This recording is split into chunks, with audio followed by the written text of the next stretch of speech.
চলো আজ তোমাদের সাথে একটা ডিসপ্যাচ স্টোরি শেয়ার করি। তোমরা হয়তো অনেকেই দেখেছো এই জুয়েলারি সেটগুলোর পিকচার আমি অলরেডি আমার প্রোফাইলে শেয়ার করেছি। তাছাড়া এই জুয়েলারি সেটগুলো পরেও আমি একটা ভিডিও বানিয়েছিলাম, তাই ভাবলাম এই ভিডিওটাও তোমাদের সাথে শেয়ার করি।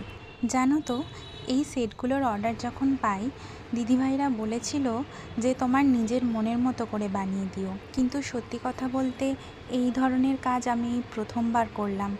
কিন্তু বিশ্বাস করো তোমরা, এক ফোঁটাও ফিনিশিং নিয়ে কোনো রকম কম্প্রোমাইজ করিনি। আর বাকিটা তো তোমাদের চোখের সামনেই আছে, তোমরাই দেখে বলো ফিনিশিং কেমন হয়েছে আর জুয়েলারিগুলো কেমন লাগছে দেখতে। অবশ্যই কমেন্টের মাধ্যমে জানিও তোমাদের কেমন লাগলো। আর যদি কেউ এই ধরনের জুয়েলারি আমার থেকে পারচেস করতে চাও, স্ক্রিনে দেওয়া নাম্বারে আমার সাথে কন্ট্যাক্ট করো। হোয়াটসঅ্যাপ আছে এই নাম্বারে।